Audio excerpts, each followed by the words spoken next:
Assim, nós teríamos muitas coisas mais, por exemplo, desses obstáculos ou violências que sofrem nosso corpo, mente ou nossa mente corpórea, que inclusive mente corpórea é um dos títulos do livro importantíssimo de Francisco Varela, que trata essa dimensão ligando ciência cognitiva, fenomenologia, principalmente Merleau-Ponty, e a tradição tibetana, madhyamika, tentando falar sobre a experiência humana de uma forma mais concreta e a averiguação dessa consciência a partir dessa experiência a partir do próprio sujeito, da própria consciência, da experimentação mental, muito através dos processos de atenção e concentração.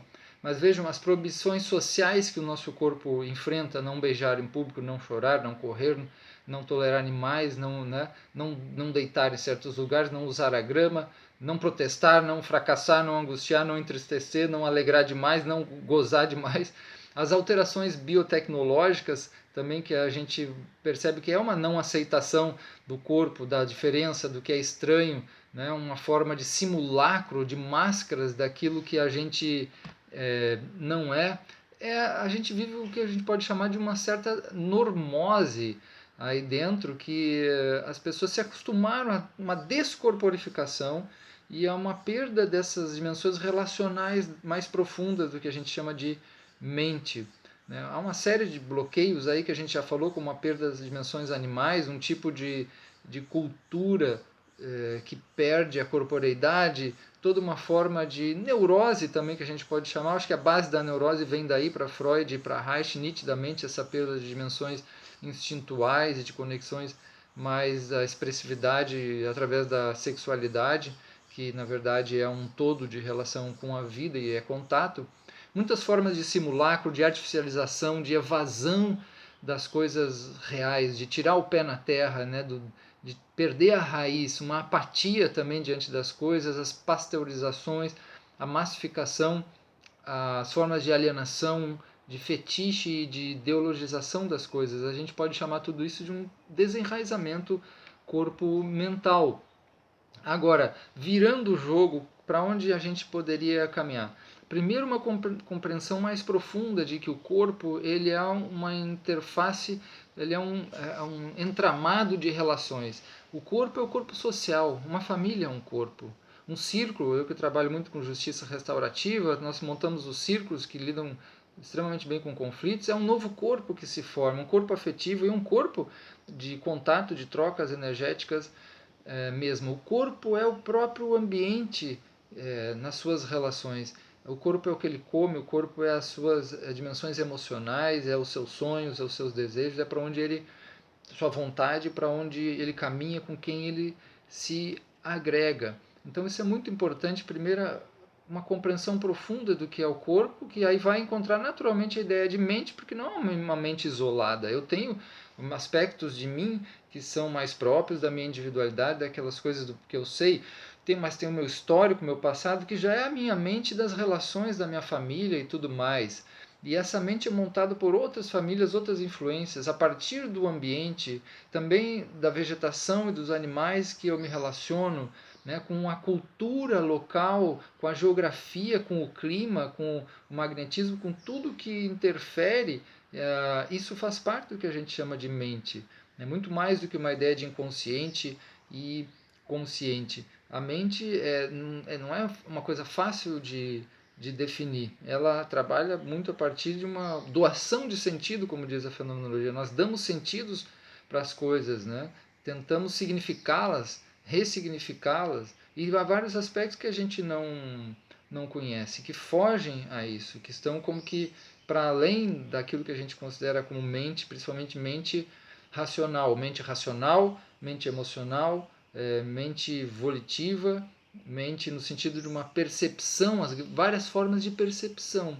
Isso é muito interessante. Um dos focos de compreensão da mente é a sua múltipla capacidade perceptiva de significar coisas através de recordações, de memórias, de sensações, os seis sentidos, né? Os sentidos da intuição incluído aí também. Realmente não é fácil definir mente. O fundamental é olhá-la como algo extremamente intrincado à vida, às formas de relações, à corporeidade, às relações que eu estabeleço, às emoções, ao ambiente, ao passado, ao sistema. E aí cada forma de análise vai aumentar muito e complexificar a partir de cada um desses fatores que eu falei agora. O que é fundamental aí é se dirigir para práticas e compreensões, eu falei, mas para práticas que consigam conectar mais com isso. Essas práticas têm a ver com uma volta à natureza, com um enraizamento, com uma volta a uma saúde, por exemplo, a saúde integral, a integralidade, que vai acabar olhando toda uma dimensão de como que ele, sujeito se alimenta, o que ele bebe, e o impacto disso ecologicamente, as relações sociais aí envolvidas. Então há um corpo social aí também, um corpo biológico que se alimenta, um corpo da saúde, é um corpo da saúde social. Esses processos vão começar a olhar a respiração, que é um dos grandes segredos de vários processos atentivos e meditativos. Então, a respiração também é uma forma de se conectar e unir mais o que se chama de mente e corpo, que na verdade é aprender a estar presente, porque estar presente é um processo corpo-mental, não é separado. Não estou trabalhando a mente simplesmente, né? Trabalho a mente e o corpo junto. Assim como uma pessoa quando vai caminhar, usar o seu corpo, escalar algo, ele também está trabalhando um processo mental. Alguns eles acalmam mais, outros eles podem trazer mais energia, conforme o uso também da respiração do próprio corpo. O fundamental aí é um retorno, uma tomada de consciência de si, de como a gente funciona, e uma experimentação fora da normose. Fora da normose quer dizer um tipo de enraizamento, buscar raiz, o pé na terra, voltar para as dimensões mais da integralidade, mais naturais, corporificar o sujeito, sair dos vídeos, sair das prisões mentais, fazer algum esforço nesse sentido. Então, processos que o outro deve me ajudar. Isso se faz no coletivo também, isso se faz também eu parando, né, respirando, vários processos meditativos são fabulosos. Isso se faz também com várias formas de terapias. E praticamente todas elas têm um sentido e uma importância. Tem certas pessoas que se adaptam mais a uma, mais a outra, então foram criadas a partir de necessidades humanas, históricas e culturais de certos povos. Então, os processos terapêuticos podem nos ajudar muito. Eu citei aqui a própria bioenergética, a ergonomia, que é a tradição pós-haitiana, e a gente tem hoje várias próprios sistemas de yoga, né, que tem uma função muito interessante. Outra coisa que para pensar corpo e mente nesse resgate é o papel da arte. A arte não como arte, simplesmente uma arte pictórica, ou arte que eu vou visitar num museu, mas o fazer arte da vida, a arte como a cultura, a criação contínua e a transformação significativa das coisas em conjunto numa dimensão cultural. Então a vida ela depende muito dessa artisticidade, da criatividade. Ali minha mente se expressa. Vejam, por exemplo, o que é uma arte-terapia, arte-educação. Como ela se torna tão importante porque ressignifica dimensões mentais e até corporais das situações familiares e comunitárias dos sujeitos a partir da arte, das histórias que são contadas e ressignificadas. Né? Processos terapêuticos de várias ordens, por exemplo, como a constelação familiar, como todo o conjunto das terapias corporais, ou mesmo processos que trabalham uma relação mais psicanalítica, podem ser também muito úteis para retomar e recuperar esse equilíbrio mental. E se espera que o corpo seja olhado junto aí dentro. As dimensões ecológicas, elas não são proteção do verde, da natureza dos animais.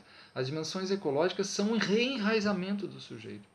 A saúde é sinônimo de ecologia. Equilíbrio corpo-mental é sinônimo de ecologia, de saúde, que é uma reinserção orgânica nos processos mais fundamentais do ser humano com a vida, né? Que tem a ver com a volta à terra, às comunidades, a como se organizar, viver em lugares mais adequados também, criar cidades melhores. Não tem como corrigir e equilibrar a mente de ninguém profundamente sem modificar a situação das cidades. As instituições governam, estão dentro da nossa mente. A nossa mente não é algo fora dos automóveis, do capitalismo, do trânsito, do ar, dos edifícios. Então, a gente modificando condições externas também atua nas condições internas, porque são uma coisa só.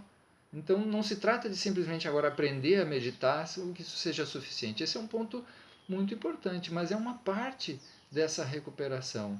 E a outra parte está ligada a todos esses processos corporais bem concretos, que é próprio desenvolvimento da mente também.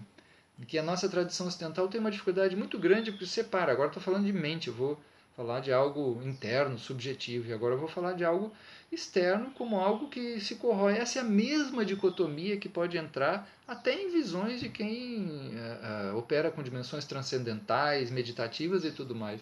É muito difícil, né? É muito difícil, mas é possível fazer esse salto de uma conexão profunda entre a mente e o corpo. Isso é uma experiência, é saltar para fora